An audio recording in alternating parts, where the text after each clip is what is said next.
Cada vez que Charlie George se despertaba, sus manos se quedaban quietas. En ocasiones tenía demasiado calor bajo las mantas y arrojaba un par hacia el lado de la cama que ocupaba Ellen. En otras llegaba incluso a levantarse todavía medio dormido y atravesaba descalzo la cocina para servirse un vaso de jugo de manzana helado.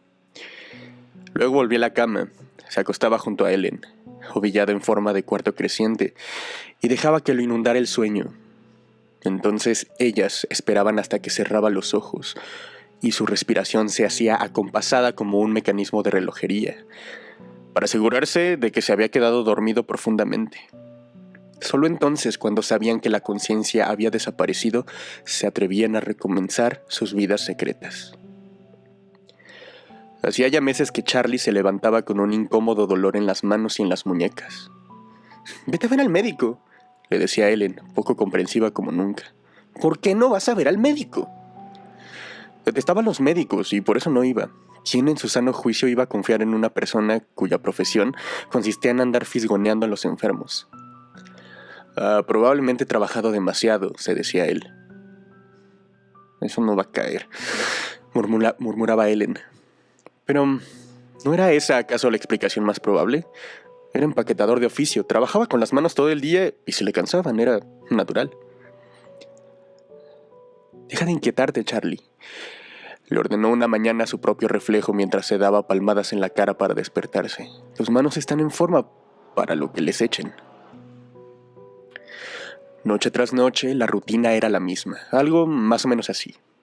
Los George están durmiendo, el uno junto a la otra, en el lecho conyugal. Él, de espaldas, ronca suavemente. Ella, ovillada a la izquierda del marido. Charlie apoya la cabeza en dos almohadas enormes. Tiene la mandíbula ligeramente caída y, bajo el velo surcado de venitas de los párpados, los ojos exploran una aventurera ensoñación. Esta noche tal vez sea bombero y entre heroicamente en el corazón de un burdel en llamas. Duerme y sueña contento. A veces frunce el ceño, a veces sonríe presuntuosamente. Debajo de las sábanas se produce un movimiento.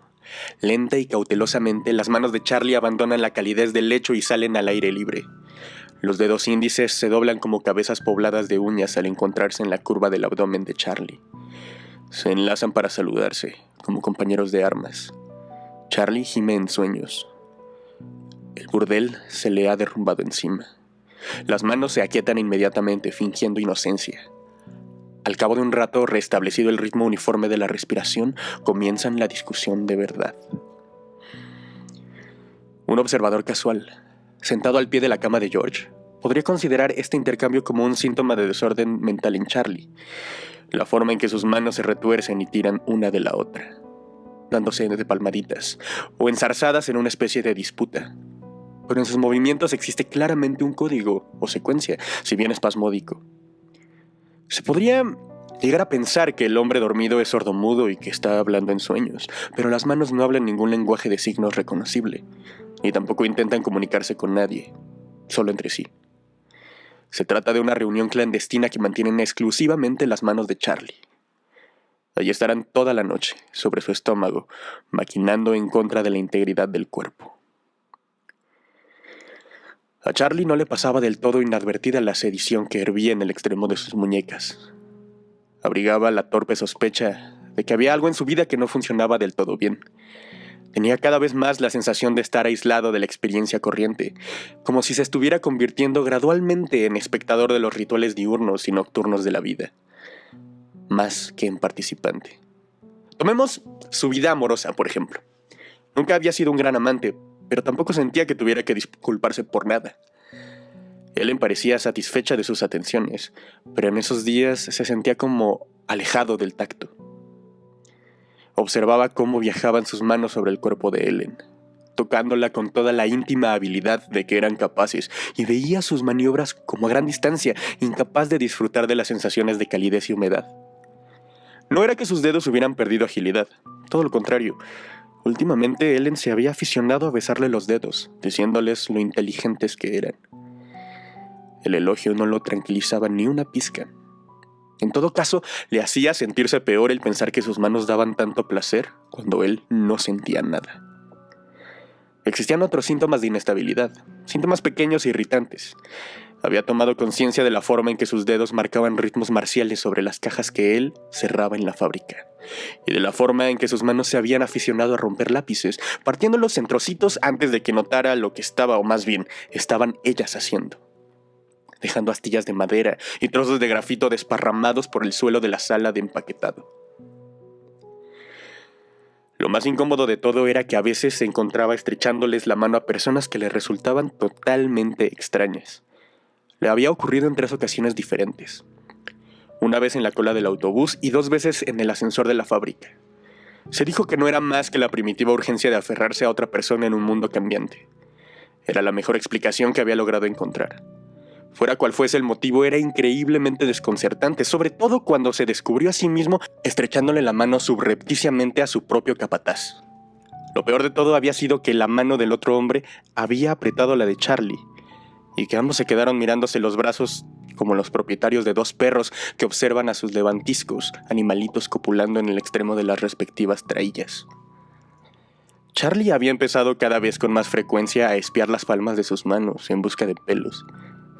Ese era el primer síntoma de locura, según le había advertido su madre en cierta ocasión. No los pelos, sino el hecho de espiar para buscarlos.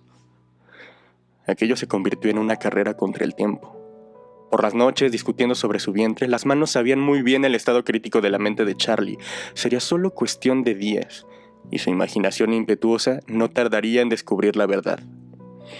¿Qué hacer, pues?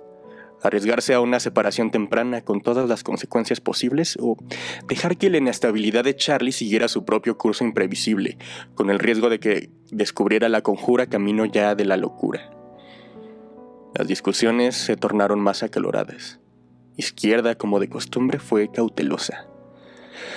¿Y si nos equivocáramos y no hubiera vida después del cuerpo?, decía bruscamente con leves golpecitos. Entonces nunca lo sabremos, respondía la derecha. Izquierda reflexionaba un momento acerca del problema y luego inquiría. ¿Cómo lo haremos cuando llegue el momento? Se trataba de una cuestión irritante, e Izquierda sabía que preocupaba al líder más que ninguna otra cosa. ¿Cómo?, volvía a inquirir, aprovechándose de la ventaja. ¿Cómo? Ya encontraremos la forma, respondía derecha. La cuestión es que el corte sea limpio. ¿Y si él se resiste? Un hombre resiste con sus manos y sus manos montarán una revolución en su contra. ¿Cuál de nosotras será? A mí me sabe usar más eficazmente, respondía derecha. De modo que seré yo quien empuñe el arma. Tú te irás. Entonces, Izquierda permanecía un rato en silencio. Durante todos esos años nunca se habían separado. No era un pensamiento cómodo. Más tarde vendrás a buscarme, le decía derecha. Claro que lo haré. Tienes que hacerlo, soy el Mesías. Sin mí no tendrás a dónde ir. Has de reunir un ejército y luego has de venir a buscarme. Hasta el fin del mundo si es preciso. No seas sentimental. Entonces se abrazaban como hermanos largo tiempo separados, jurándose fidelidad para siempre. ¡Ah! ¡Qué noches ajetreadas llenas del alborozo de la rebelión planificada! A veces, durante el día, cuando habían jurado mantenerse separadas, les resultaba imposible no reunirse en un momento de ocio y darse golpecitos, y se decían muy pronto, esta noche nos veremos otra vez sobre el estómago. ¿Cómo será cuando el mundo nos pertenezca? Charlie sabía que estaba a punto de darle un ataque de nervios. Se sorprendió a sí mismo observándose las manos, viéndolas con los índices en el aire como cabezas de unas bestias de largos cuellos, oteando el horizonte. Tal era su paranoia que en ocasiones se sorprendía mirando fijamente las manos de otras personas, obsesionado por la forma en que hablaban un lenguaje propio, independiente de las intenciones del usuario. Las manos seductoras de la virginal secretaria, las manos maníacas del asesino que vio en la televisión afirmando su inocencia, manos que traicionaban a sus propietarios con cada gesto, que contradecían la ira con una excusa, el amor con la furia. Los síntomas de amotinamiento parecían estar en todas partes. Con el tiempo, Charlie supo que tendría que contárselo a alguien o perdería la cordura. Escogió a Ralph Fry, de contabilidad, un hombre sobrio, aburrido, en el que Charlie confiaba. Ralph fue muy comprensivo. Uno suele coger esas manías, le dijo. A mí me dieron cuando Yvonne me abandonó. Unos terribles ataques de nervios. ¿Y qué hiciste? Fui al psicoanalista. Se llama Judwin. Deberías hacer una terapia. Te sentirás un hombre nuevo. Charlie le dio vueltas a la idea en su mente y después de unas cuantas revoluciones dijo: ¿por qué no? ¿Cobra muy caro? Sí, pero es bueno. A mí me quitó los tics sin ningún problema. Hasta que fui a verle me creía el clásico tipo con problemas matrimoniales. Y ahora, mírame. Fry hizo un gesto expansivo. Tengo tantos impulsos libidinosos reprimidos que no sé por dónde empezar. Sonrió como un loco. Pero estoy contento como un chico con juguetes nuevos. Nunca estuve más contento. Prueba con este médico. No tardaré en encontrar algo que te motive. El problema no es el sexo, le dijo Charlie a Fry. Te lo digo yo. El problema siempre es el sexo, insistió Fry con sonrisa de enterado. Al día siguiente, Charlie telefonó al doctor Judwin, sin decirle nada a Ellen. La secretaria del psicoanalista le dio cita para la sesión inicial. Mientras hacía la llamada telefónica, las palmas le sudaron tanto que creyó que se le resbalaría el auricular de la mano, pero una vez que hubo terminado, se sintió mejor.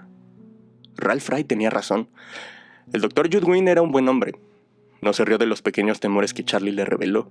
Todo lo contrario. Le escuchó hasta la última palabra con el mayor interés. Fue muy tranquilizador. En el curso de la tercera sesión, el médico le hizo revivir a Charlie un recuerdo con una intensidad espectacular. Las manos de su padre, cruzadas sobre el pecho de Tonel mientras yacía en el ataúd. El color rojizo, el vello grueso que cubría los dorsos. La absoluta autoridad de aquellas manos anchas, incluso en la muerte, había perseguido a Charlie durante meses después de fallecido su padre. ¿Acaso no había imaginado mientras miraba cómo era entregado el cuerpo al humus, que todavía se movían? Incluso en ese momento las manos golpeteaban sobre la tapa del ataúd exigiendo que las dejasen salir. Era algo descabellado, pero el sacarlo a relucir le hizo mucho bien a Charlie. Bajo la brillante luz de la consulta de Judwin, la fantasía le pareció insípida y ridícula. Tembló ante la mirada atenta del médico. Se quejó de que la luz era demasiado fuerte y luego salió volando, demasiado débil como para soportar el escrutinio. El exorcismo fue mucho más fácil de lo que Charlie había imaginado. Solo hizo falta sondear un poco y aquella tontería de la niñez fue desalojada de su psiquis como quien se arranca de entre los dientes un resto de carne en mal estado. Ya no continuaría pudriéndose allí. Por su parte, Judwin se mostró abiertamente encantado con los resultados y cuando hubieron terminado le explicó que aquella obsesión en particular le resultaba nueva y que se alegraba de haber podido manejar el problema. Le dijo que las manos, como símbolo de la autoridad paterna, no eran algo común. Normalmente en los sueños de sus pacientes predominaban el pene. Le explicó a Charlie, y este le contestó que a él las manos siempre le habían parecido mucho más importantes que las partes pudendas. Al fin y al cabo podían cambiar el mundo, ¿o no? Concluido el tratamiento con Judwin, Charlie no dejó de romper lápices ni de tamborilear con los dedos, y lo cierto era que el ritmo era más rápido e insistente que nunca. Pero razonó que los perros de mediana edad no solían olvidar fácilmente sus trucos y que le llevaría cierto tiempo recuperar el equilibrio. De modo que la revolución permaneció soterrada. Sin embargo, había escapado por los pelos. Estaba claro que no había tiempo para engaños. Las rebeldes debían actuar. Sin darse cuenta fue Ellen la instigadora de la insurrección final. Ocurrió después de que hicieran el amor, un martes por la noche. Hacía calor, aunque estaban en octubre. La ventana estaba entreabierta y las cortinas apartadas unos cuantos centímetros para permitir el paso de una brisa tonta. Marido y mujer yacían juntos bajo una misma sábana. Charlie se había dormido incluso antes de que se le secara el sudor de la nuca. Junto a él, Ellen seguía despierta, con la cabeza erguida y apoyada sobre una almohada dura como la roca, y los ojos bien abiertos. Sabía que esa noche el sueño tardaría en llegar. Sería una de esas noches en que sentiría un escozor por todo el cuerpo, y que cada arruga de la cama reptaría bajo su peso, y que todas las dudas que había tenido alguna vez se quedarían mirándola como papando moscas en la oscuridad. Tenía ganas de orinar. Siempre le ocurría después de hacer el amor. pero no lograba reunir la voluntad necesaria para levantarse e ir al lavabo. Cuando más esperaba, más necesitaría ir, por supuesto, y más tardaría en dormirse. Era una situación de lo más estúpida, pensó, y luego, enmarañada entre sus ansiedades, se extravió y ya no supo cuál era aquella situación tan estúpida. A su lado Charlie se movió, pero solo eran sus manos que se retorcían. Lo miró a la cara. Dormía como un perfecto angelito y no aparentaba los 41 años que tenía, a pesar de los toques blancos que pintaban sus patillas. Le gustaba lo suficiente como para decir que lo amaba, pero no lo suficiente como para perdonarle sus pecados. Era perezoso y no paraba de quejarse. Dolores, cansancios. También estaban esas noches en que había llegado tarde. Últimamente ya no lo hacía. Había tenido la certeza de que salía con otra mujer. Mientras lo observaba, aparecieron sus manos. Salieron de debajo de la sábana como dos niños que riñen. Los dedos hendían el aire para dar más énfasis al diálogo. Él enfrunció el ceño. No podía creer lo que veía. Era como mirar la televisión con el mando del sonido al mínimo. Un espectáculo mudo para 8 dedos y 2 pulgares. Asombrada, siguió mirando y las manos subieron por el costado del cuerpo de Charlie y apartaron la sábana que le cubría la barriga, dejando al descubierto el vello que se espesaba al bajar hasta las partes pudendas. La cicatriz del apéndice, más brillante que la piel que la rodeaba, quedó iluminada por la luz. Allí, sobre su estómago, estaban sentadas las manos. La discusión entre ambas era especialmente vehemente esa noche. Izquierda, siempre la más conservadora de las dos, sostenía que había que retrasar la fecha de la separación, pero Derecha no estaba para esperas. Había llegado la hora, aseguraba, de probar su fuerza contra el tirano y de derrocar de una vez por todas al cuerpo. Tal como estaban las cosas, la decisión ya no les competía a ambas. Ellen levantó la cabeza de la almohada y por primera vez las manos sintieron que las estaban mirando. Habían estado demasiado concentradas en la discusión como para notar la presencia de Ellen. Ahora, por fin, la conspiración había quedado al descubierto.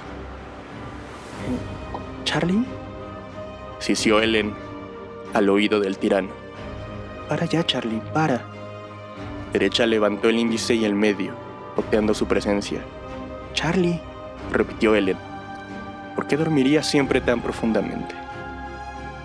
Charlie. Lo sacudió con más violencia al tiempo que Derecha le daba unos golpecitos a Izquierda, advirtiéndole que la mujer las miraba. Por favor, Charlie, despierta. Sin previo aviso, Derecha saltó, e Izquierda solo se rezagó un instante. Ellen aulló el nombre de Charlie una vez más antes de que las manos se abrazaran a su cuello.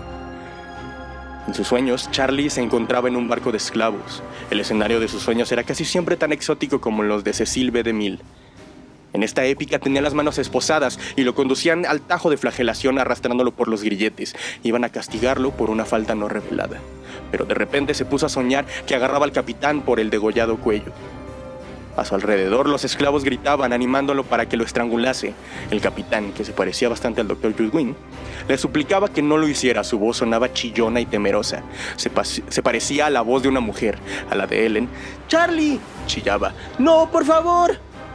Pero sus absurdas quejas no consiguieron otra cosa que hacer que Charlie sacudiera al hombre con más violencia que nunca y se sintiera como el héroe, mientras los esclavos, milagrosamente liberados, se agolpaban a su alrededor, formando una horda sonriente que observaba los últimos momentos de su amo. El capitán, cuya cara se había vuelto color púrpura, apenas logró murmurar: «Me estás matando». Acto seguido, los dedos de Charlie se hundieron por última vez en su cuello y despacharon al hombre. Solo entonces, a través de las brumas del sueño, se dio cuenta de que su víctima, aunque era hombre, carecía de nuez de Adán. El barco comenzó a evaporarse y las voces exhortantes perdieron su vehemencia. Parpadeó y abrió los ojos. Estaba de pie, en la cama, vestido solo con el pantalón del pijama. Ellen se encontraba entre sus manos. Tenía la cara morada y manchada de una saliva blanca y espesa. La lengua le colgaba de la boca. Los ojos aún no se le habían cerrado y por un momento le dio la impresión de que en ellos todavía había vida, mirando fijamente desde detrás de las celosías de los párpados. Después, las ventanas quedaron vacías y Ellen terminó por abandonar la casa. A Charlie lo invadió la pena y un terrible remordimiento. Intentó soltar el cuerpo de Ellen, pero sus manos se negaron a dejar el cuello de la mujer. Sus dedos, ahora completamente insensibles, seguían estrangulándola con desvergonzada culpabilidad. Retrocedió en la cama y bajó al suelo, pero ella fue tras él, tendida al extremo de sus brazos tendidos, como una compañera de baile no deseada. «Por favor», imploró a sus dedos. «¡Por favor!». Inocentes cual escolares a quienes pescaran robando, sus manos soltaron la carga y soltaron con fingida sorpresa. Ellen cayó tumbada sobre la alfombra, cual un hermoso saco de muerte. A Charlie se le doblaron las rodillas, incapaz de impedir la caída. Se desplomó junto a Ellen y dejó que brotaran las lágrimas. Solo quedaba la acción. Ya no había necesidad de camuflajes, ni de reuniones clandestinas y discusiones interminables. La verdad había quedado al descubierto, para bien o para mal. Solo debían esperar un poco. Solo era cuestión de tiempo antes de que él se acercara a un cuchillo de cocina, una sierra o un hacha. Faltaba poco, muy poco. Charlie permaneció tendido en el suelo, junto a Ellen, durante largo tiempo, sollozando, y luego otro largo tiempo pensando, ¿qué tendría que hacer en primer lugar? ¿Llamar a su abogado? ¿A la policía? ¿Al Dr. Judwin? A quien quiera que telefonease no podía hacerlo allí tendido, boca abajo. Intentó incorporarse. Le costó mucho trabajo hacer que sus manos entumecidas lo sostuvieran. Le picaba todo el cuerpo, como si pasara por él una leve corriente eléctrica. Solo las manos carecían de tacto. Las levantó delante de la cara para secarse los ojos anegados en llanto, pero permanecieron dobladas, sin vida, sobre su mejilla. Con los codos se arrastró hasta la pared y, con sucesivos contoneos, logró incorporarse apoyándose en ella. Todavía medio cegado por la pena, salió del dormitorio a rastras y bajó la escalera. «La cocina», le dijo derecha e izquierda. «Va a la cocina». «Esta pesadilla no me pertenece», pensó mientras encendía la luz del comedor con la barbilla y se dirigía al armario de las bebidas. «Soy inocente, no soy nadie, ¿por qué tendría que pasarme esto a mí?». La botella de whisky se le resbaló cuando intentó obligar a la mano a cogerla.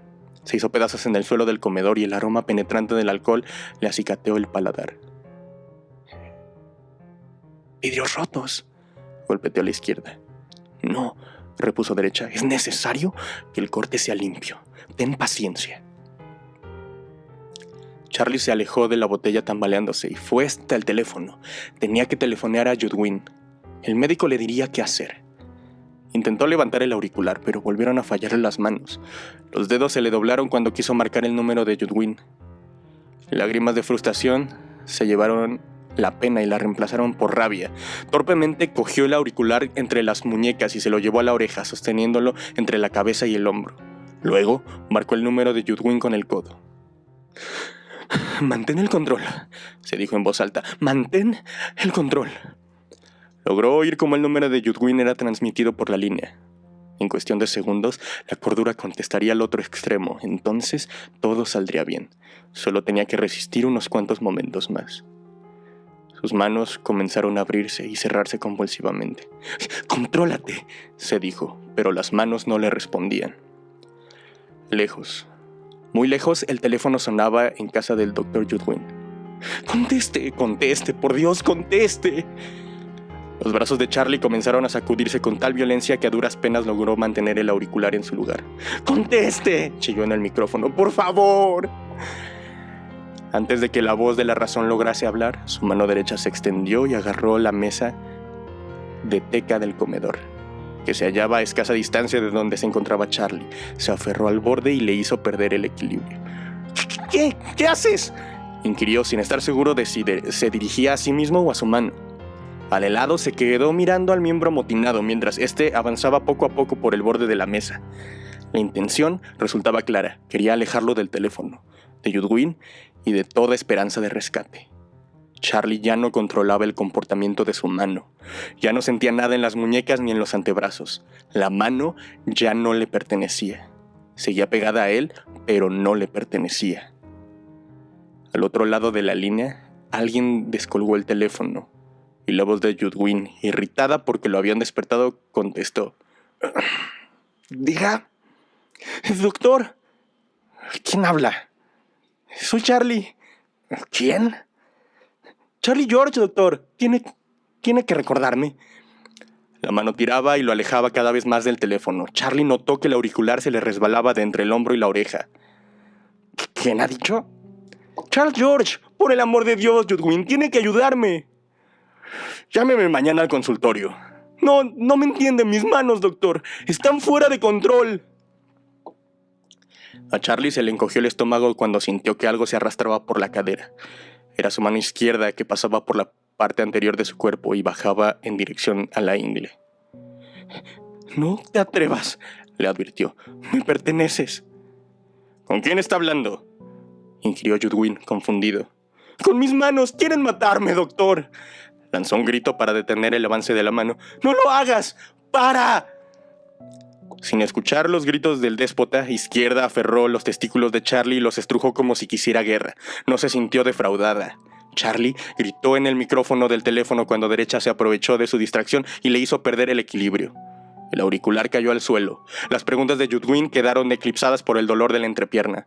Cayó al suelo pesadamente y se golpeó la cabeza en la mesa. ¡Hija de puta!, le gritó a su mano. ¡Maldita hija de puta! Impenitente, Izquierda se escabulló hacia arriba por el cuerpo de Charlie. Se unió a Derecha, que estaba en la parte superior de la mesa, y ambas dejaron a Charlie colgando de la mesa en la que había cenado tantas veces, en la que tantas veces había reído. Poco después, cuando hubieron discutido las tácticas, acordaron dejarlo caer. Charlie apenas se enteró de que lo habían soltado. Le sangraban la cabeza y la entrepierna. Lo único que quería era ovillarse y dejar que se le pasaran el dolor y las náuseas. Pero las rebeldes tenían otros planes y él nada podía hacer para protestar. Apenas notó que las manos hundían los dedos en los pelos de la alfombra y que arrastraban su peso muerto hacia la puerta del comedor. Detrás de la puerta estaba la cocina, y allí se encontraban las sierras para la carne y los cuchillos. Charlie se imaginó a sí mismo como una enorme estatua, empujada hacia el pedestal definitivo por cientos de trabajadores sudorosos. El recorrido no fue fácil, el cuerpo se movía entre temblores y sacudidas, las uñas se iban clavando en los pelos de la alfombra, el pecho le quedó en carne viva por el roce. Faltaban pocos metros para llegar a la cocina. Charlie sintió el escalón en la cara y luego las baldosas heladas bajo el cuerpo. Mientras lo arrastraban los últimos metros por el suelo de la cocina, fue recuperando la conciencia, antes obnubilada. Bajo la débil luz de la luna logró ver la familiar escena. La cocina, la nevera murmurante, el cubo de la basura, el lavavajillas, se elevaban por encima de él. Se sentía como un gusano. Sus manos habían alcanzado la cocina. Subieron por la parte frontal y él la siguió como un rey destronado rumbo al cadalso. Luego avanzaron inexorables por la encimera, las articulaciones blanquecinas por el esfuerzo, su cuerpo flácido iba tras ellas. Aunque no la sentía ni la veía, la mano izquierda se había agarrado al extremo de la parte superior del armario, justo debajo del cual había una fila de cuchillos que pendían en sus sitios adecuados de la rejilla que había en la pared. Cuchillos de filo liso, cuchillos de filo aserrado, cuchillos para mondar, cuchillos para trinchar, todos ellos convenientemente colocados junto a la tabla de picar, donde el desagüe bajaba por el fregadero perfumado de pino. Creyó oír a lo lejos las sirenas de la policía, pero probablemente sería un zumbido de su cabeza. Se volvió ligeramente.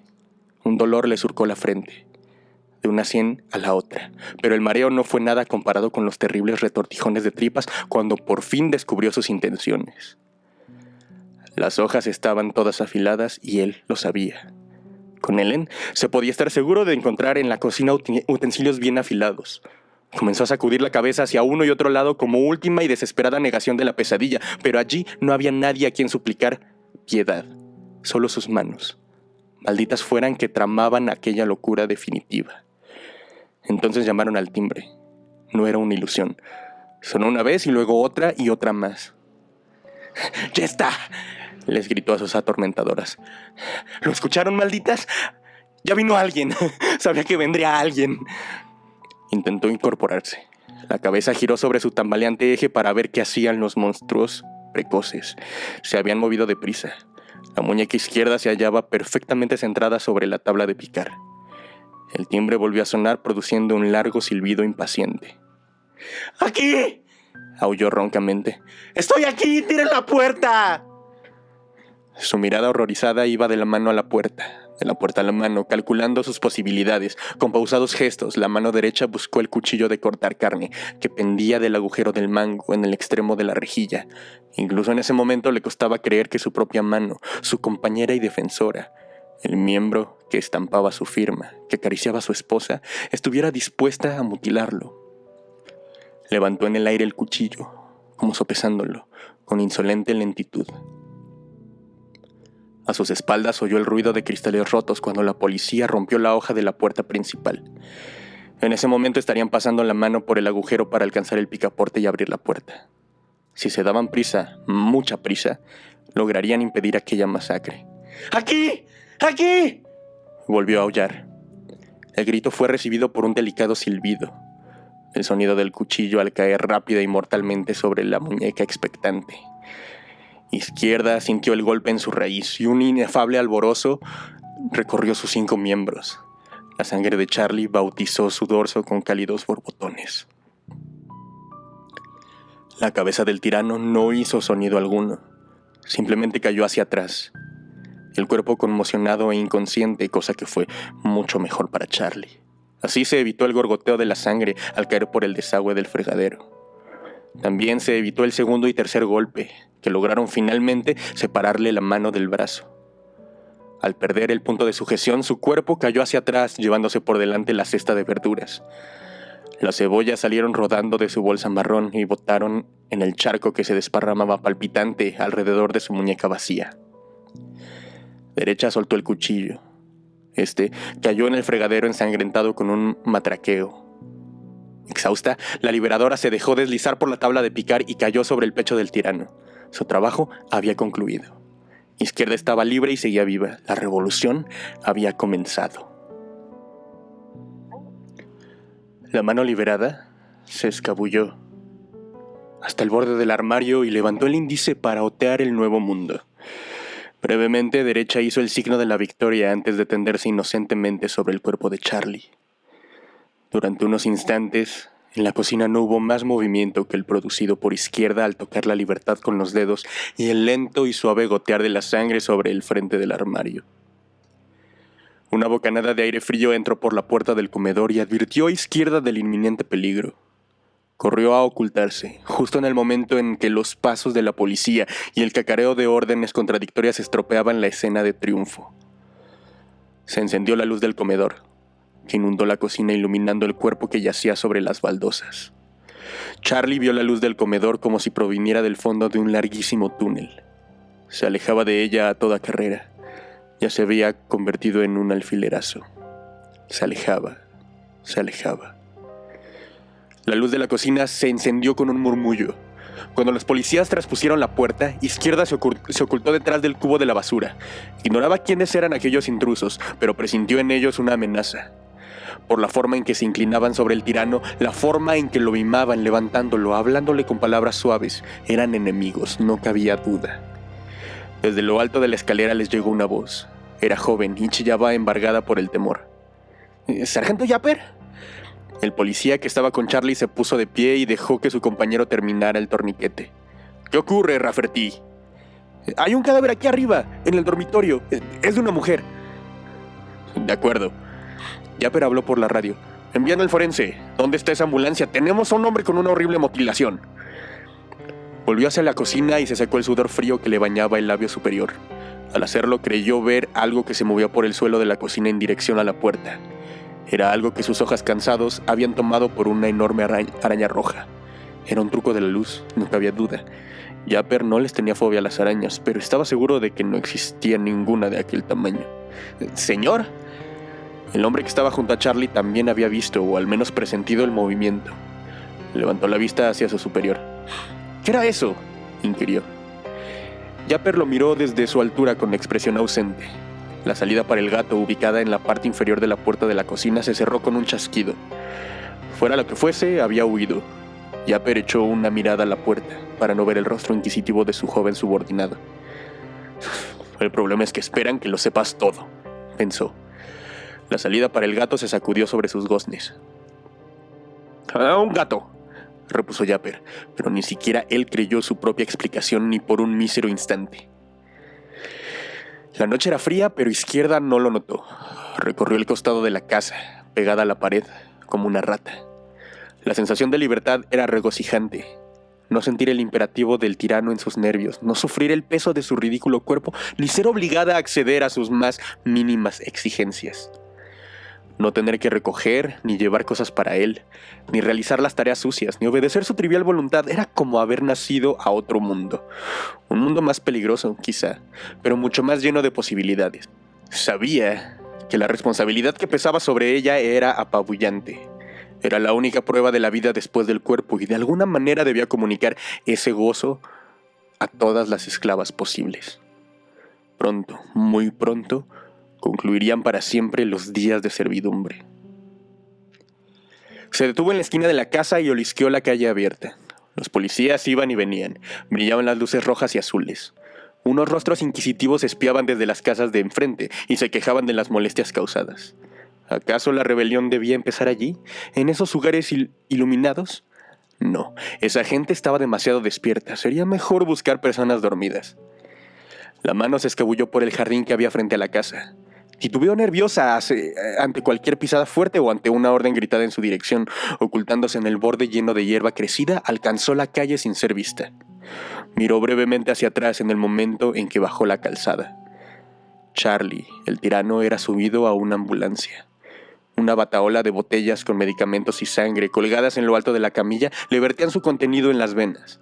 Sobre el pecho de Charlie, derecha, yacía inerte, durmiendo el sueño artificial de las drogas. Izquierda observó cómo el cuerpo del hombre desaparecía de su vista. El dolor de la separación de su eterna compañera fue difícil de soportar. Pero había otras prioridades urgentes. Volvería luego, después de un tiempo, y libraría a derecha del mismo modo que la había liberado a ella. Entonces vendrían los buenos tiempos. ¿Cómo será cuando el mundo nos pertenezca? En el vestíbulo de la Asociación de Jóvenes Cristianos de la calle Monmouth, el vigilante bostezó y adoptó una posición más cómoda en la silla giratoria. Para Christie, la comodidad era una cuestión completamente relativa. No importaba sobre qué nalga descansara el peso del cuerpo, las hemorroides le picaban igual, y esa noche le fastidiaban más que de costumbre. Eran gajes del oficio sedentario de guardia nocturno. Al menos así era como le gustaba al coronel Christie interpretar sus deberes. Una ronda rutinaria por el edificio, a eso de medianoche, para asegurarse de que todas las puertas estuvieran cerradas con cerrojo y pasador, y luego se acomodaba para dormir durante toda la noche y mandaba al mundo a hacer puñetas. No volvería a levantarse a menos que se produjera un terremoto. Christie tenía 62 años, era racista y se enorgullecía de ello. Por los negros que atestaban los corredores de la Asociación de Jóvenes Cristianos no sentían más que desprecio. En su mayoría eran jóvenes sin un hogar decente a donde ir. Malos tipos que las autoridades locales depositaban en el umbral de la institución como criaturas no deseadas. Y vaya criaturas. Hasta el último de ellos para él eran patanes que se llevaban a la gente por delante y escupían perpetuamente en el suelo limpio. Y tenían unas bocas como letrinas. Esa noche, como de costumbre, se balanceaba sobre las hemorroides y, entre cabezadita y cabezadita, tramaba cómo los haría sufrir por sus insultos si le daban la oportunidad. La primera señal que Christie tuvo de su inminente caída fue una sensación fría y húmeda en la mano. Abrió los ojos y miró hacia el extremo del brazo. Por raro que pareciera, vio en su mano otra mano cortada. Y lo más raro de todo era que ambas intercambiaban un apretón de bienvenida, como si fueran viejas amigas. Se puso de pie y de la garganta le salió un ruido incoherente de asco. Intentó deshacerse de aquella cosa que sujetaba contra su voluntad, sacudiendo el brazo como si tuviera goma en los dedos. Su mente se pobló de interrogantes. ¿Habría recogido aquel objeto sin darse cuenta? Y si era así, ¿dónde? Y en nombre de Dios, ¿a quién pertenecía? Y lo más preocupante de todo, ¿cómo podía una cosa tan incuestionablemente muerta aferrarse a su propia mano como si no fuera a separarse jamás de ella? Intentó alcanzar la alarma de incendios. Era lo único que se le ocurrió hacer en tan extraña situación. Antes de que lograra llegar al pulsador, su otra mano, sin que él se lo ordenara, se dirigió al cajón superior del escritorio y lo abrió. En el interior del cajón era un modelo de organización. Allí estaban sus llaves, su libreta, la hoja de los horarios y, oculto en el fondo, el cuchillo kukri que un Gurkha le había regalado durante la guerra. Siempre lo guardaba allí, por si los nativos se ponían nerviosos. El kukri era una arma soberbia. En su opinión, no había otra mejor. Los gurkhas contaban siempre una anécdota sobre el filo de la hoja. Se podía cortar el cuello de un hombre con tanta pulcritud que el enemigo tendía a creer que el golpe había fallado hasta que la víctima movía la cabeza. Su mano levantó el kukri por el mango grabado y rápidamente, demasiado como para que el coronel le adivinara las intenciones antes de que el hecho se hubiera producido, dejó caer la cuchilla sobre su muñeca, cercenándole la otra mano con un golpe elegante y sencillo. El coronel palideció cuando la sangre le salió a borbotones del extremo del brazo. Tambaleándose, retrocedió, tropezó con la silla giratoria y golpeó con fuerza la pared de su diminuto despacho. Junto a él, el retrato de la reina cayó de su clavo y se estrelló. El resto fue un sueño de muerte. Impotente, observó cómo las dos manos, una la suya propia y la otra la bestia que había inspirado aquella ruina, levantaban el kukri como si fuera el hacha de un gigante. Vio a su otra mano surgir entre sus piernas y prepararse para la liberación. Vio el cuchillo en el aire y cuando cayó, vio la muñeca casi cortada y vio luego cómo manipulaban con su mano y separaban la carne para cerrar el hueso. En el último instante, cuando la muerte fue en su busca, percibió cómo retozaban a sus pies los 3 animales de cabezas heridas, mientras los muñones le sangraban como grifos y el calor del charco perlaba de sudor su frente, a pesar del frío asentado en sus entrañas. Gracias y buenas noches, coronel Christie. Eso de la revolución era fácil, pensó Izquierda mientras el trío subía la escalera de la Asociación de Jóvenes Cristianos. A cada hora que pasaba se iban haciendo más fuertes. En el primer piso estaban las celdas. En cada una había un par de prisioneros. Los déspotas yacían indefensos, con las manos sobre el pecho o sobre la almohada, o cruzadas sobre el rostro mientras soñaban o colgando cerca del suelo.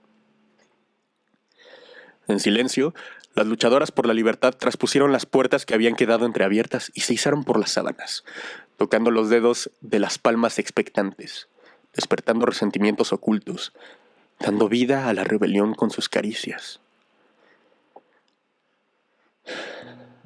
Boswell se sentía fatal. Se inclinó sobre el lavabo del baño, ubicado al final de su corredor, e intentó vomitar.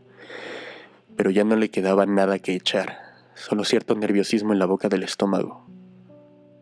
Tenía el abdomen blando por sus esfuerzos y la cabeza abotargada. ¿Por qué no aprendía nunca la lección de su propia debilidad? El vino y él eran malos compañeros, y siempre lo serían. La próxima vez, se prometió, no probaría ni gota. Le dio otra arcada. Otra vez nada, pensó mientras la convulsión le subía hasta la garganta. Puso la cabeza sobre el lavabo y boqueó. Tal como había previsto, nada. Esperó a que se le pasaran las náuseas y luego se incorporó. Se quedó mirando la cara grisácea reflejada en el espejo mugriento. «Tienes aspecto de enfermo, chico», se dijo. En el momento en que le sacaba la lengua a sus rasgos menos simétricos, en el corredor empezaron los aullidos. En sus 20 años y 2 meses, Boswell jamás había oído un sonido como aquel. Despacio cruzó el baño y fue hasta la puerta. Antes de abrir, se lo pensó 2 veces. Fuera lo que fuese lo que ocurría al otro lado de la puerta, no parecía una fiesta en la que se sintiera deseoso de participar. Pero aquellos eran sus amigos, ¿no? Hermanos en la adversidad. Si se había producido una pelea o un incendio, tenía que echar una mano. Descorrió el cerrojo y abrió. El panorama con el que se encontraron sus ojos lo golpeó como un martillazo. El corredor se encontraba pobremente iluminado. Unas cuantas bombillas mugrientas estaban encendidas a intervalos irregulares. Y aquí y allá, un haz de luz se proyectaba sobre el pasillo desde uno de los dormitorios. Pero en su mayor parte estaba a oscuras. Boswell dio las gracias mentalmente allá por los pequeños favores. No tenía deseo alguno de presenciar los detalles de los acontecimientos del pasillo. La impresión general ya era bastante acongojante de por sí. El corredor era una olla de grillos. Todos se revolvían presa del pánico, al tiempo en que se cortejaban con cuanto instrumento afilado habían logrado encontrar. A casi todos los conocía, si no de nombre, al menos de vista. Eran hombres cuerdos, o al menos lo habían sido. Ahora eran presa de un ataque de automutilación, y casi todos se encontraban lastimados más allá de toda esperanza de reparación. Hacia donde Boswell mirara, veía el mismo horror. Cuchillos aplicados a las muñecas y antebrazos, la sangre en el aire como si fuera lluvia. Alguien, ¿sería Jesús? Tenía la mano puesta entre la puerta y el mareo y no paraba de darse portazos sobre su carne y sus huesos al tiempo que aullaba pidiendo que alguien lo detuviera. Uno de los chicos blancos había encontrado el cuchillo del coronel y se estaba amputando la mano. La cercenó justo cuando Boswell miraba. Cayó sobre el dorso, con la raíz irregular y los 5 miembros pedaleando en el aire para poder enderezarse. No estaba muerta, ni siquiera se estaba muriendo. Unos pocos no habían sucumbido a aquella locura. Los pobres diablos fueron carne de cañón. Los enloquecidos les pusieron las manos asesinas encima y los cortaron a trocitos. Uno de ellos, Savarino, fue estrangulado por un muchacho del que Boswell no sabía el nombre. El punk se deshacía en disculpas al tiempo que se miraba incrédulo las manos rebeldes. Alguien salió de uno de los dormitorios con una mano que no le pertenecía apretándole el gaznate. Se tambaleó en dirección al baño, corredor abajo. Era McNamara, un hombre delgadísimo que siempre iba tan colocado que era conocido por el mote del fideo sonriente. Boswell se apartó cuando McNamara tropezó. Ahogándose, suplicó ayuda en el quicio de la puerta abierta y se desplomó en el sueño del baño. Pateó y tiró del asesino de 5 dedos que llevaba prendido del cuello. Pero antes de que Boswell lograra intervenir para ayudarlo, el pataleo disminuyó y cesó del todo, al igual que sus protestas. Boswell se apartó del cadáver y echó otro vistazo al corredor. Los muertos o los moribundos obstruían el estrecho pasillo. En algunas partes incluso estaban apilados, mientras las mismas manos que una vez habían pertenecido a estos hombres se escabullían sobre las pilas, furiosamente agitadas para ayudar a concluir una amputación allí donde hiciera falta, o simplemente para bailar sobre las caras muertas. Cuando volvió a mirar lo que ocurría en el baño, una segunda mano había hallado a McNamara y, armada con un cortaplumas, había comenzado a cerrarle la muñeca. Había dejado huellas ensangrentadas en la distancia que separaba el corredor del cuerpo.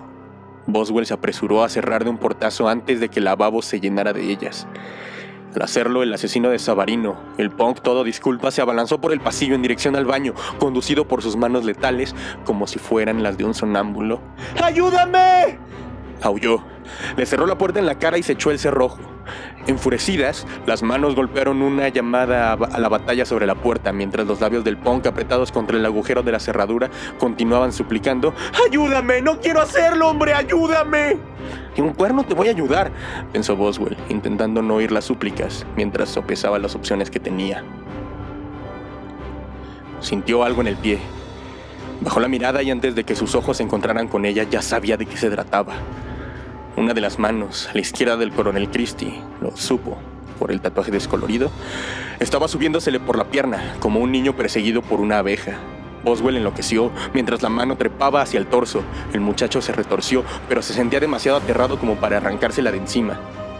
Por el rabillo del ojo, logró ver que la otra mano, la que había utilizado el cortaplumas con tanta presteza en McNamara, había abandonado la tarea y atravesaba el suelo con sus camaradas. Sus uñas chocaban contra las baldosas, produciendo el mismo ruido que las patas de un cangrejo. Incluso tenía el andar lateral de los cangrejos. Aún no dominaba el movimiento hacia adelante. Boswell todavía conservaba el dominio de sus propias manos, al igual que las manos de unos pocos de sus amigos, difuntos amigos, que estaban fuera. Sus miembros se sentían felices en su nicho, despreocupados, como su dueño. Le había caído la bendición de poder sobrevivir. Tenía que mostrarse a la altura de la oportunidad que se le brindaba. Se hizo a un lado y pisoteó la mano que había en el suelo. Oyó crujir los dedos debajo de la suela. La cosa se retorció como una víbora, pero al menos así la tenía localizada mientras se encargaba de su otra asaltante. Sin quitarle el pie de encima a la bestia, Boswell se inclinó hacia adelante, levantó el cortaplumas que yacía junto a la muñeca de McNamara y hundió la punta de la cuchilla en el dorso de la mano de Christie que trepaba ya por su barriga. Al verse atacada, se agarró de las carnes de Boswell y le hundió las uñas en el estómago. Boswell era delgado y resultaba difícil aferrar los músculos lisos como una tabla de lavar ropa. Arriesgándose a que lo destripara, Boswell hundió más el cuchillo. La mano de Christie intentó seguir aferrándolo, pero un golpe más de cuchillo acabó con ella. Se aflojó y Boswell la arrancó de su barriga de un manotazo. Estaba crucificada en el cortaplumas, pero sin intenciones de morirse, y Boswell lo sabía. La sostuvo con el brazo tendido, los dedos arañaron el aire. Entonces clavó el cuchillo en la pared, inmovilizando efectivamente a la bestia para que no hiciera daño a nadie. Centró su atención en el enemigo que tenía bajo los pies. Apretó hacia abajo con todas sus fuerzas y sintió crujir otro dedo y otro, pero continuaba retorciéndose, implacable.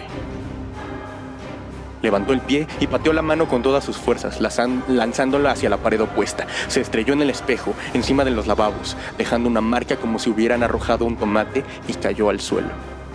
No esperó a comprobar si había sobrevivido. Ahora había otro peligro. Había más puños que aporreaban la puerta, más gritos, más disculpas. Querían entrar. No tardarían en lograrlo. Saltó por encima de McNamara y se dirigió a la ventana. No era muy grande, pero tampoco él lo era. Descorrió el pestillo, empujó y la ventana se abrió sobre unos goznes excesivamente pintados. Se metió por ella. Con medio cuerpo fuera recordó que se encontraba en un primer piso, pero una caída, incluso una mala caída, era mejor que quedarse la fiesta de allí dentro. Los invitados empujaban la puerta, que comenzó a ceder bajo la presión de su entusiasmo. Boswell se retorció y terminó de salir. Abajo, la calzada empezó a dar vueltas. En el momento en que la puerta se rompía, Boswell saltó, golpeándose contra el cemento. Se puso de pie de un salto. Se miró los miembros y ¡aleluya! No tenía nada roto. Ya adora a los cobardes, pensó. Arriba, el punk se asomó a la ventana y miró hacia abajo anhelosamente. ¡Ayúdame!, le pidió. No sé lo que hago. Pero entonces un par de manos le alcanzaron la garganta y las disculpas cesaron de inmediato. Boswell se preguntó a quién le contaría lo ocurrido y qué le contaría, al tiempo que se alejaba de la asociación de jóvenes cristianos, vestido con unos pantalones cortos de gimnasia y un calcetín de cada color. En su vida se había sentido tan agradecido de tener frío. Tenía las piernas debilitadas, pero sin duda eso era de esperar. Charlie despertó con una idea de lo más ridícula. Creía que había asesinado a Ellen y que luego se había cortado la mano. ¿Qué semillero de tonterías era su subconsciente? ¿Cuántas ficciones inventaba? Intentó restregarse los ojos, pero no encontró la mano para hacerlo. Se sentó de golpe en la cama y comenzó a gritar a voz en cuello. Japper había dejado al joven Rafferty para que vigilara a la víctima de la brutal mutilación, con órdenes estrictas de que le avisara en cuanto Charlie George volviera en sí. Rafferty se había dormido y el griterío lo despertó. Charlie observó la cara del muchacho, tan asombrada, tan pasmada. Al verlo dejó de gritar. Estaba asustando al pobre muchacho. «¡Está despierto!», le dijo Rafferty. «Iré a buscar a alguien. ¿Quiere?». Charlie lo miró con una expresión ausente. No se mueva de allí», añadió Rafferty. «Buscaré una enfermera». Charlie volvió a posar la cabeza vendada sobre la fresca almohada y se miró la mano derecha. La flexionó. Hizo trabajar los músculos en una y otra dirección. Fuera cual fuese el delirio que había hecho presa de él en su casa, había terminado. La mano ubicada al extremo de su brazo era suya. Probablemente siempre lo había sido. Judwin le había hablado del síndrome del cuerpo en rebeldía. El asesino que sostiene que sus miembros tienen vida propia para no aceptar la responsabilidad de sus actos. El violador que se mutila porque cree que la causa de todo es su miembro descarriado y no la mente que está detrás del miembro. Pues bien, él no fingiría. Estaba loco. Esa era la pura y sencilla verdad. Que le hicieran lo que tenían que hacerle con sus drogas y medicamentos, con las cuchillas y los electrodos. Consentiría a todo antes que volver a pasar por otra noche de horrores como la anterior. Una enfermera había hecho acto de presencia. Lo espiaba como sorprendida de que hubiera sobrevivido. Un rostro encantador, pensó. Una mano amorosa y fresca posada sobre su frente. «¿Está en condiciones de ser interrogado?», inquirió tímidamente Rafferty. «Tendré que consultar con el Dr. Manson y el Dr. Judwin», replicó el rostro encantador al tiempo que sonreía a Charlie para infundirle ánimos. La sonrisa salió un tanto torcida, como forzada. Sin duda sabía que estaba loco, sería por eso. Probablemente le tenía miedo. ¿Quién podría culparla? Se separó de su lado para ir a buscar al médico en turno y dejó a Charlie bajo la nerviosa mirada de Rafferty. ¿Y Ellen?, inquirió Charlie al cabo de un rato. ¿Su esposa?, preguntó a su vez el joven. Sí, me pregunto si... Rafferty se inquietó. Jugueteó con los dedos sobre el regazo y repuso. Ha muerto. Charlie asintió. Lo sabía, por supuesto, pero necesitaba asegurarse. Entonces inquirió. ¿Y ahora qué va a pasar conmigo? Está bajo vigilancia. ¿Qué significa eso? Significa que yo lo vigilo, repuso Rafferty. El muchacho hacía lo que estaba a su alcance para ayudar, pero todas aquellas preguntas lo confundían. Charlie lo volvió a intentar. Quiero decir, ¿qué pasará después de la vigilancia? ¿Cuándo van a juzgarme? ¿Por qué iban a juzgarlo? ¿Cómo que por qué? Insistió Charlie. ¿Habría oído bien? Es usted una víctima, dijo Rafferty con una expresión confundida en el rostro. ¿O no? Usted no ha sido. Lo obligaron. Alguien le cortó la mano. Sí, dijo Charlie. Fui yo. Rafferty tragó saliva antes de preguntar. ¿Cómo ha dicho? Yo lo hice. Yo asesiné a mi esposa y luego me corté la mano. El pobre muchacho no logró entenderlo. Pensó durante medio minuto antes de contestar. ¿Pero por qué? Charlie se encogió de hombros. No tiene sentido, dijo Rafferty. Suponiendo que hubiese sido usted, ¿a dónde ha ido la otra mano?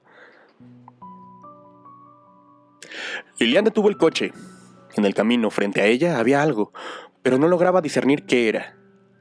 Lilian era una vegetariana estricta, a excepción de las cenas masónicas con Theodore, y una conservacionista dedicada a los animales.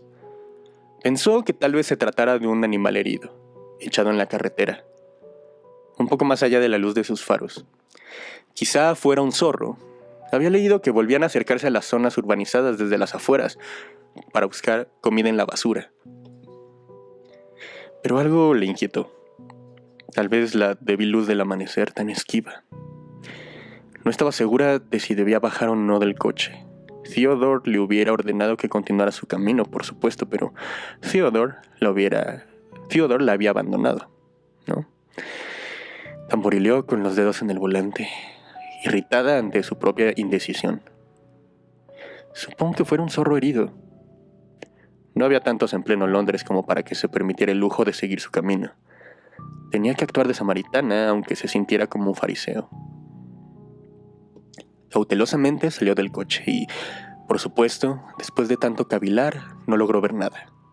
Se dirigió a la parte frontal del coche para asegurarse. Le sudaban las palmas de las manos y unos espasmos de excitación como descargas eléctricas las recorrían. Y el ruido, el susurro de cientos de pies diminutos. Había oído historias absurdas en su opinión, de manadas de ratas migratorias que atravesaban la ciudad por las noches y devoraban hasta los huesos a todo ser viviente que se interpusiera en su camino. Al imaginarse a las ratas, se sintió más como un fariseo que nunca y retrocedió en dirección al coche.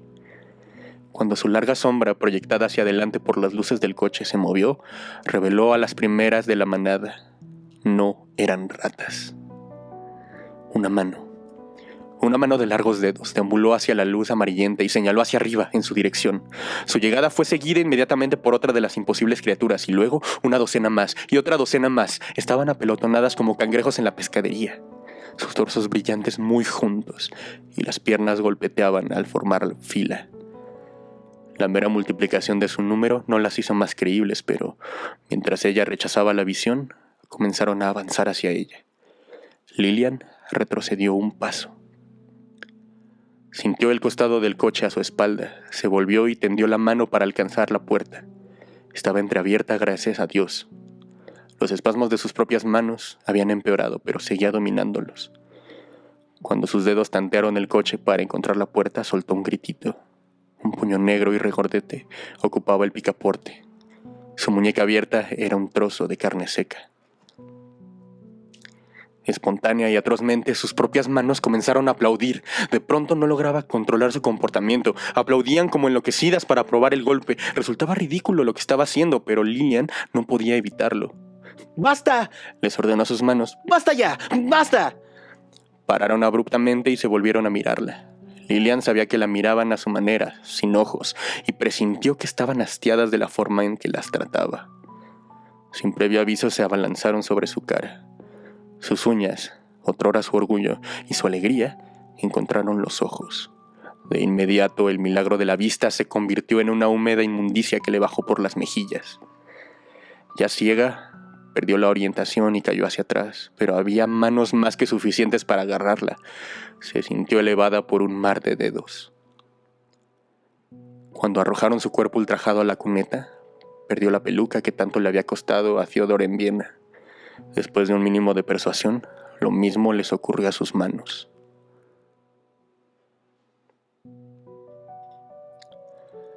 El doctor Judwin bajó la escalera de la casa de los George solo preguntándose, si el abuelo de su sagrada profesión, Freud, no se habría equivocado. Si las paradojas del comportamiento humano no encajaban en aquellos compartimientos pulcros y clásicos que les había asignado. Tal vez el intentar ser racional con respecto a la mente humana era una contradicción en sí misma.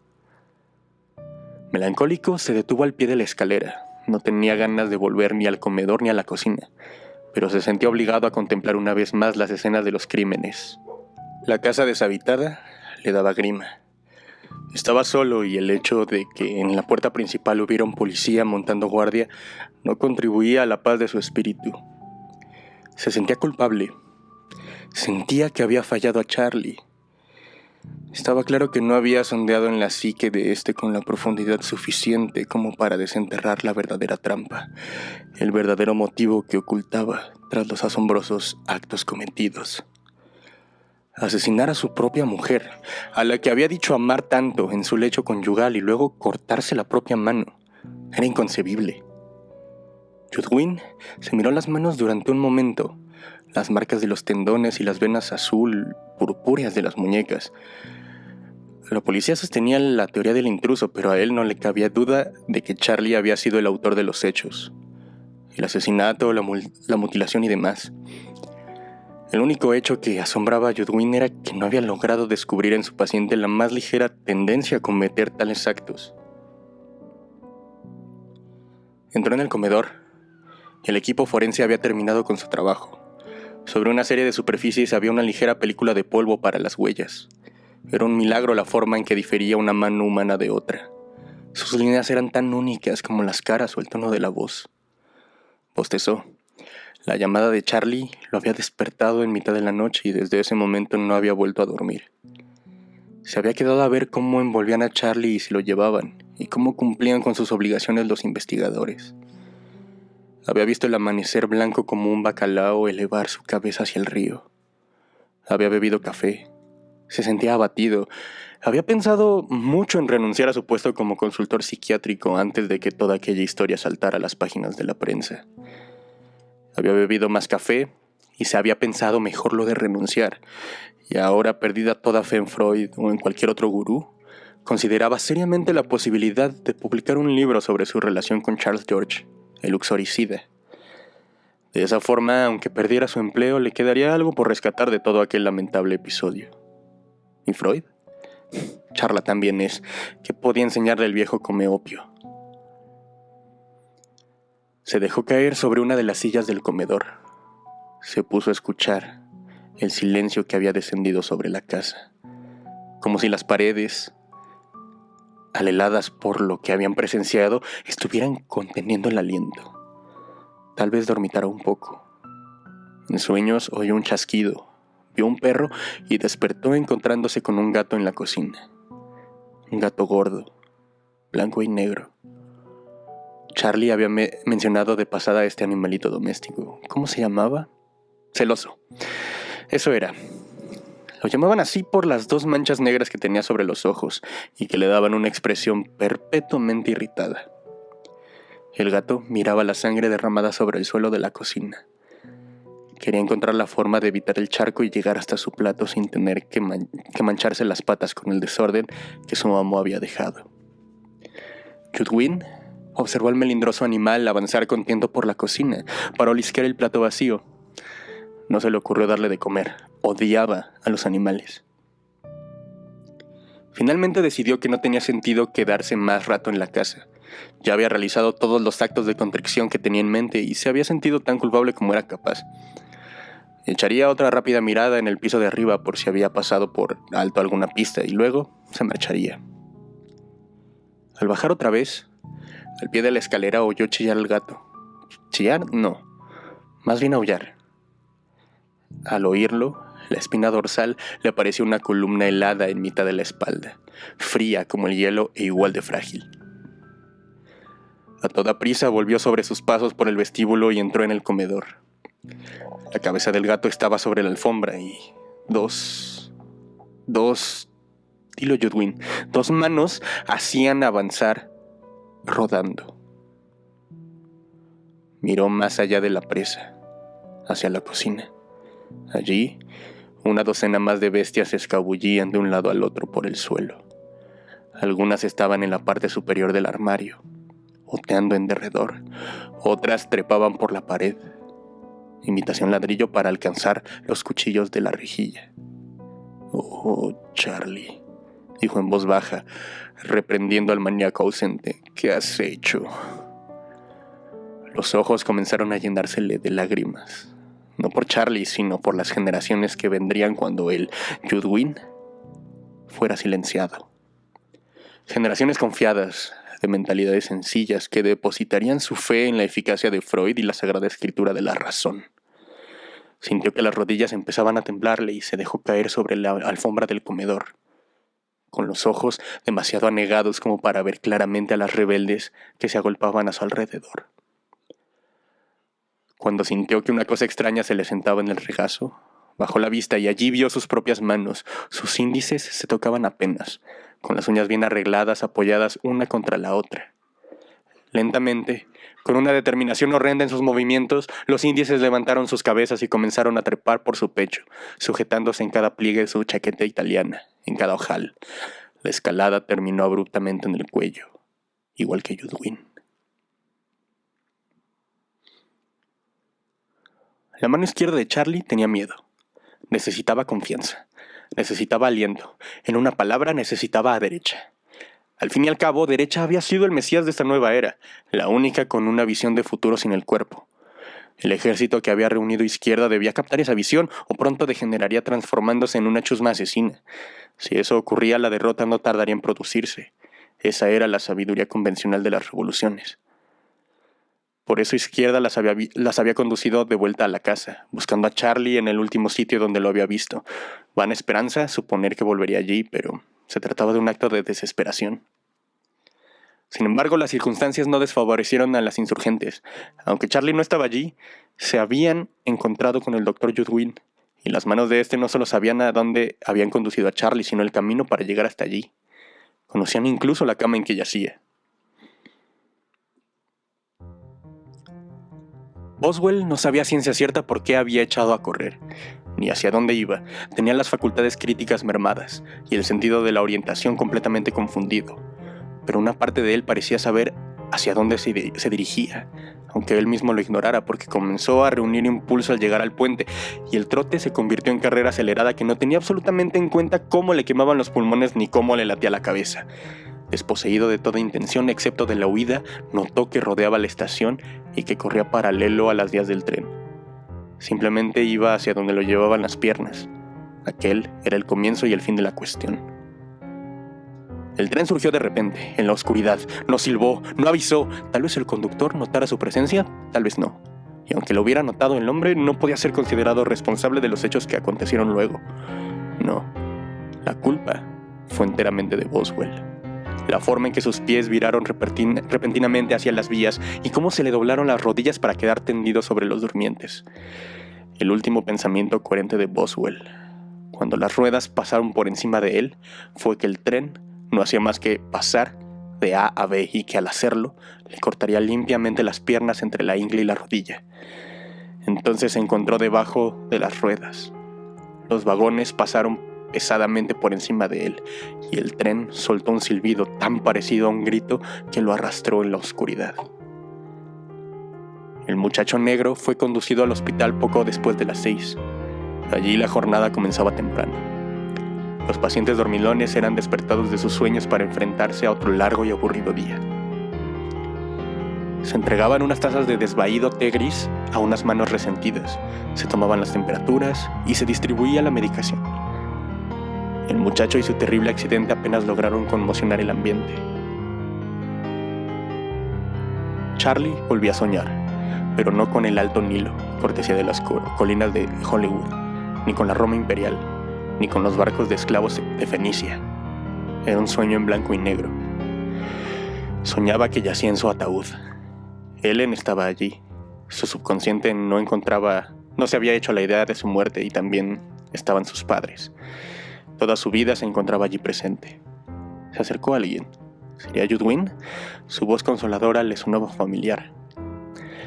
Alguien para atornillar suavemente la tapa del ataúd, y Charlie intentaba avisar a los miembros de la comitiva fúnebre de que seguía con vida. Al ver que no lo oían, el pánico se apoderó de él, pero por más que gritara, sus palabras no producían reacción alguna. Lo único que podía hacer era permanecer allí tendido y dejar que lo encerraran en aquel dormitorio definitivo. El sueño avanzó unas cuantas escenas más. Desde arriba le llegó la voz de la persona que oficiaba el servicio. «El hombre tiene poco tiempo para vivir». Oyó el roce de las cuerdas y la sombra de la tumba pareció oscurecer la oscuridad. Lo bajaban a la fosa y él seguía protestando cuando podía. Pero en la fosa el aire se había vuelto pesado. Le costaba cada vez más respirar y más aún aullar sus protestas. Logró inspirar una ligera bocanada de aire viciado a través de los doloridos senos nasales, pero al parecer tenía la boca llena de algo. Flores quizá, y no lograba mover la cabeza para escupirlas. Oía el ruido seco de los terrones de tierra sobre el ataúd, y por Cristo que también lograba oír el ruido de los gusanos que lamían sus costillas. El corazón le latea tanto que parecía a punto de estallarle. La cara, estaba seguro, tendría un tono negro azulado por el esfuerzo. Entonces, milagrosamente, tuvo compañía en el ataúd.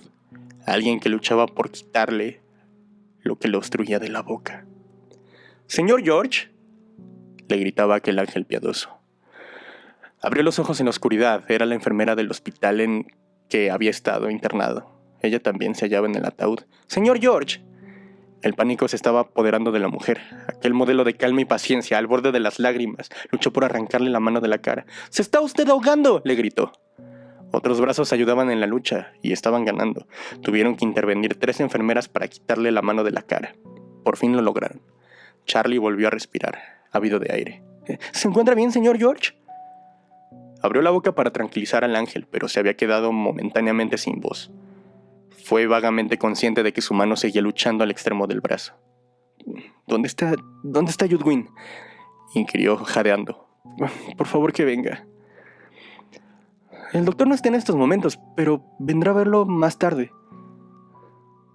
Quiero que venga ahora». «No se preocupe, señor George», repuso la enfermera tras recuperar su trato atento y gentil. «Le daremos un sedante suave y así podrá dormir un rato». «¡No!». «Sí, señor George», repuso ella con firmeza. «No se preocupe, está usted en buenas manos». «No quiero dormir más. ¿Es que no lo ve? Ellas me controlan cuando estoy dormido». «Aquí usted está seguro». No era tan tonto. Sabía que no estaba seguro en ninguna parte. Ya no. No mientras tuviera una mano. Ya no estaba bajo su control, si alguna vez lo había estado. Quizá fuera simplemente una ilusión de servidumbre que había creado durante esos 40 y pico de años. Una actuación para acallarlo y hundirlo en un falso sentido de autocracia. Quería explicar todas estas cosas, pero no le salían las palabras. Se limitó a decir: «No quiero dormir más». Pero la enfermera tenía sus procedimientos. La sala estaba atestada de pacientes y a cada hora llegaban más. Acababa de enterarse que en la Asociación de Jóvenes Cristianos se habían producido terribles escenas. Docenas de heridos, un intento de suicidio colectivo. Lo único que podía hacer era administrar un sedante a los nerviosos y continuar con las tareas del día. «Solo un sedante suave», repitió. Y acto seguido enarboló en la mano una aguja que escupía sueños. «Escúcheme un momento», le dijo Charlie, intentando razonar con ella. Pero la mujer no estaba dispuesta a las argumentaciones. «Deje de portarse como un niño», le riñó con los ojos llenos de lágrimas.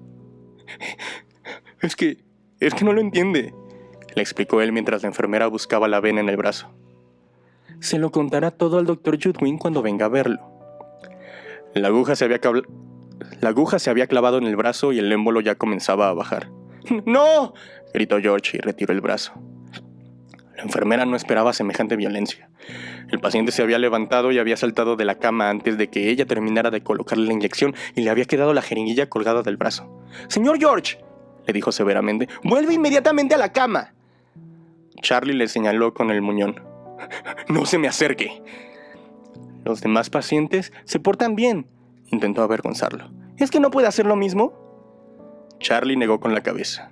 La jeringuilla se le salió de la vena y cayó al suelo, llena en sus 3/4 partes. «No se lo volveré a repetir», dijo la enfermera. «Claro que no, maldita sea», repuso Charlie. Salió de la sala como disparado a ambos lados. Los pacientes alentaban su ida. «¡Vete, muchacho!», gritó alguien.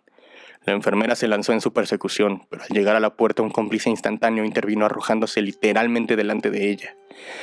Charlie se perdió de vista por los corredores antes de que la mujer lograra levantarse y continuar la persecución. Era fácil perderse en aquel lugar. No tardó en advertirlo. El hospital había sido construido a finales del siglo XIX y posteriormente, a medida que las donaciones lo permitieron, había sufrido diversas ampliaciones. Un ala en 1911, otra después de la Primera Guerra Mundial, más salas en la década de los 50 y el ala Cheney Memorial en 1973. Aquel lugar era un laberinto. Tardarían siglos en encontrarlo. El problema era que no se sentía tan bien. El muñón del brazo izquierdo comenzó a dolerle a medida que los calmantes fueron perdiendo su efecto y tuvo la impresión de que sangraba debajo de las vendas. Además, el cuarto de jeringa de sedante que le habían inyectado lo estaba obnubilando. Se sentía ligeramente atontado. Tenía la certeza de que se le notaba en la cara, pero no permitiría que lo obligasen a volver a la cama, a dormir hasta que se hubiera sentado en un sitio tranquilo a meditar sobre todo aquel asunto. Encontró refugio en un cuarto diminuto, cerca de uno de los corredores. Estaba tapizado de archivadores y de pilas de informes y olía ligeramente a humedad. Había logrado llegar hasta el ala Cheney Memorial, aunque no lo sabía. Se trataba de un monolito de 7 pisos construido con un legado del millonario Frank Cheney. La empresa constructora del magnate se había encargado de erigirlo tal como estipulaba el testamento del anciano. Había utilizado materiales de segunda y aprovechando el sistema de desagües anterior, razón por la cual Cheney había muerto millonario y el ala se estaba cayendo pedazos del sótano para arriba. Se deslizó en un hueco apretado que había entre 2 archivadores, bien apartado de la vista por si entraba alguien. Se agachó y comenzó a interrogar a su mano derecha. ¿Y bien?, exigió en un tono razonable. «Explícate». La mano se hizo la sorda. «No te servirá de nada, te tengo calada», le dijo. Continuó sentada al extremo de su brazo, inocente como un niño. «Has intentado matarme», la acusó. La mano se abrió un poco sin que él se lo ordenara y le echó una ojeada. «Podrías intentarlo otra vez, ¿verdad?». Comenzó a flexionar los dedos ominosamente, como un pianista que se prepara para un solo particularmente difícil. «Sí, podría intentarlo en cualquier momento», afirmó. «De hecho, poco puedo hacer para impedirlo, ¿no?», prosiguió Charlie. «Tarde o temprano me cogerás desprevenido. No puedo poner a alguien para que me vigile el resto de mi vida. Me pregunto qué me queda entonces por hacer. Estar así y estar muerto es más o menos la misma cosa, ¿no te parece?». La mano se cerró un poco. La carne mullida de la palma se arrugó de placer. «Así es. Estás acabado, pobre imbécil, y no podrás hacer nada», le dijo. «¿Mataste a Ellen?». «Sí». La mano sonrió. «¿Y me cortaste la otra mano para que huyera? ¿Estoy en lo cierto?». «Sí», repuso. «Me di cuenta», le comentó Charlie. «Presentí lo que se avecinaba y ahora quieres hacer lo mismo, ¿me equivoco? Quieres separarte de mí e irte». «Exactamente». «No me dejarás en paz, ¿verdad? No te quedarás tranquila hasta que hayas logrado tu libertad». «Eso es». «De acuerdo», asintió Charlie. «Creo que nos entendemos y estoy dispuesto a hacer un trato contigo». La mano se acercó a su rostro, subiendo por la chaqueta del pijama con aire conspirador. «Te dejaré libre», le informó. Ahora estaba apoyada sobre su cuello. No lo apretaba, pero se encontraba lo suficientemente cerca como para ponerlo nervioso. «Encontraré la forma, te lo prometo. Una guillotina, un escalpelo, no sé qué». Se restregó contra él como un gato y lo acarició. «Pero has de hacerlo a mi manera y cuando yo lo diga, porque si me matas no podrás sobrevivir, ¿verdad? Te enterrarán conmigo igual que enterraron las manos de papá». La mano dejó de acariciarlo y se subió por el costado del archivador. «¿Trato hecho?», inquirió Charlie. La mano no le hacía menor caso. De repente había perdido todo interés en la negociación. De haber tenido nariz, habría estado lisqueando el aire. En unos pocos instantes las cosas habían cambiado. Ya no había trato. Charlie se incorporó torpemente y fue hasta la ventana. Por dentro, el cristal estaba sucio y por fuera estaba cubierto de varias capas de excrementos de pájaros, pero a pesar de todo logró divisar el jardín que había abajo. Había sido diseñado de conformidad con los términos del legado del millonario. Un jardín formal que serviría de glorioso monumento a su buen gusto, tal como el edificio lo era de su pragmatismo. Pero cuando el edificio había comenzado a deteriorarse, el jardín había sido abandonado por sus propios recursos. Sus escasos árboles estaban muertos o bien se doblaban bajo el peso de las ramas no podadas. Los bordes estaban llenos de maleza, los bancos volcados sobre los respaldos con las patas cuadrangulares al aire. Solo el césped estaba cortado y constituía una pequeña concesión al cuidado. Alguien, un médico que había salido un momento a fumar, se paseaba por los estrechos senderos. No había nadie más allí. Pero la mano de Charlie se había posado en el cristal y lo raspaba, hundiendo en él las uñas, en un vano intento por llegar al mundo exterior. Al parecer, allí afuera había algo más que el caos. «¿Quieres salir?», comentó Charlie. La mano quedó aplanada contra la ventana y comenzó a golpear con la palma, rítmicamente, contra el cristal. Era el tambor de un ejército invisible. La apartó de la ventana sin saber qué hacer. Si se negaba a sus exigencias, podía herirlo. Si las consentía e intentaba salir al jardín, ¿qué iba a encontrar? Por otra parte, ¿qué alternativa le quedaba? «Está bien», dijo. «Ya vamos». Afuera, en el corredor, había una actividad febril. Casi nadie se molestó en mirar en su dirección, a pesar de que era el único que vestía el pijama de paciente e iba descalzo. Sonaban timbres. Los altavoces pedían por este o aquel médico. Los ingresados eran llevados a la morgue o al lavabo.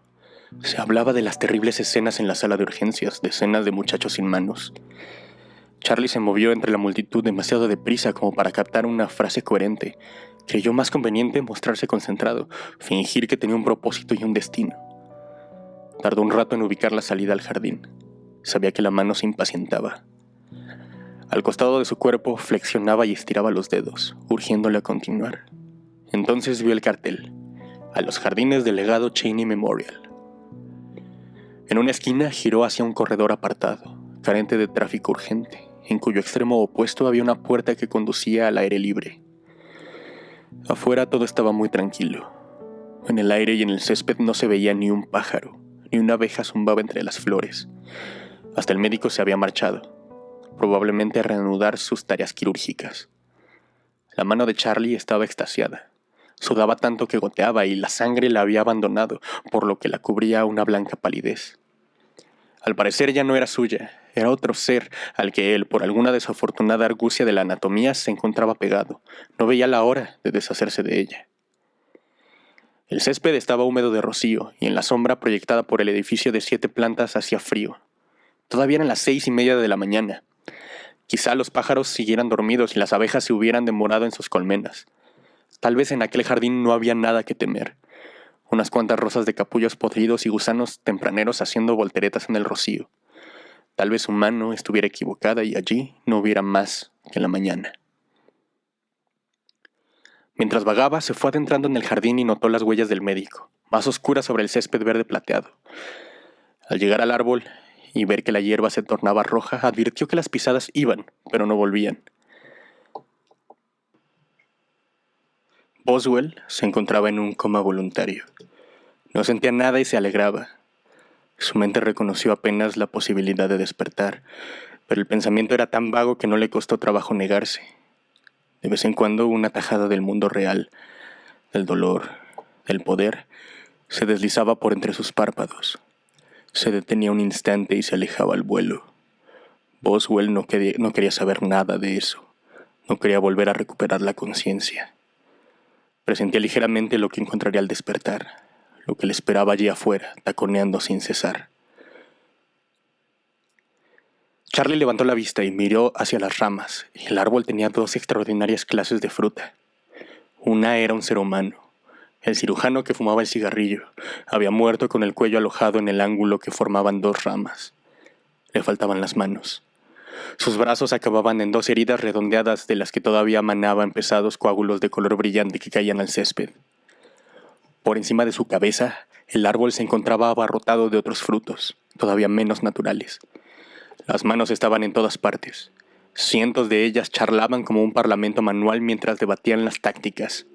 Las había de todas formas y colores. Subían y bajaban por las ramas bamboleantes. Al verlas así reunidas, las metáforas se volvían mútiles. Eran lo que eran, manos humanas, y en eso residía el horror. Charlie quiso huir, pero su mano derecha no quería saber nada. Aquellas eran sus discípulas. Se habían reunido allí en tanta abundancia para esperar sus parábolas y sus profecías. Charlie miró al médico muerto y luego a las manos asesinas y pensó que Ellen, su Ellen, que había muerto sin culpa alguna y que ya estaría fría en la tumba, pagarían por el crimen. Todas ellas, siempre y cuando el resto de su cuerpo le respondiera, las haría pagar. Había sido una cobardía intentar negociar con aquel cáncer que colgaba de su muñeca. Ahora lo comprendía. Ella y las de su calaña eran una peste, no tenían derecho a vivir.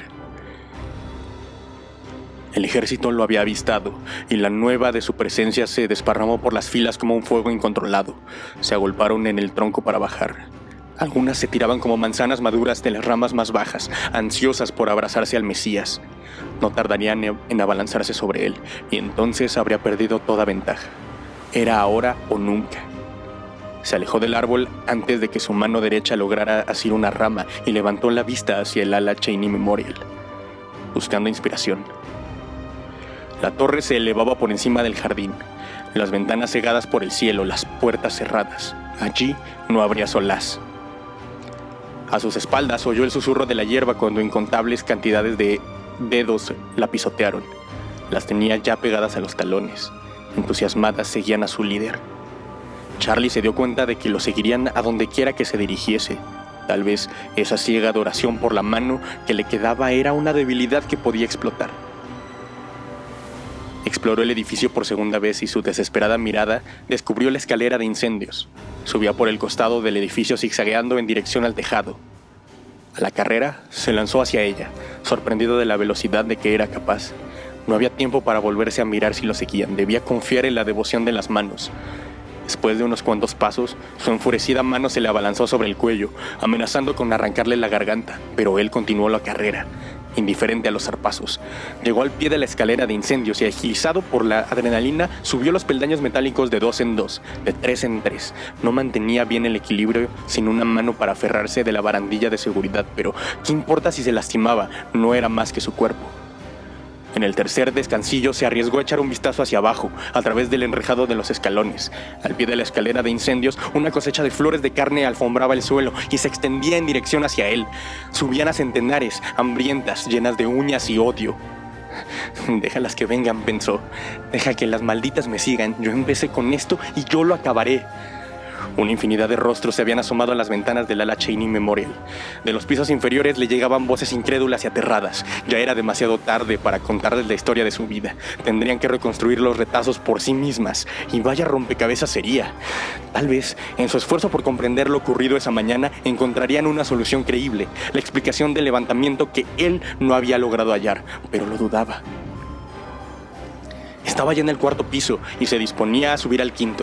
La mano derecha se le hundía en el cuello. Tal vez sangrara, aunque tal vez fuera la lluvia cálida que le chorreaba por el pecho y le bajaba por las piernas. 2 pisos más y llegaría al tejado. Debajo de él, en la estructura metálica, se produjo un zumbido. El ruido de la miríada de dedos que subían hacia él. El tejado se encontraba a una docena de peldaños y se arriesgó a echar una segunda mirada hacia abajo, más allá de su cuerpo. No era lluvia lo que lo bañaba. Vio la escalera de incendios completamente cubierta de manos, como pulgones apiñados en el tallo de una flor. No, era otra metáfora. Las metáforas tenían que acabar. El viento azotaba las alturas. Hacía frío, pero Charlie no tenía tiempo de apreciarlo. Rebasó el parapeto de 60 centímetros y saltó al tejado cubierto de grava. En los charcos yacían los cuerpos muertos de unas palomas. Las grietas serpenteaban a través del cemento.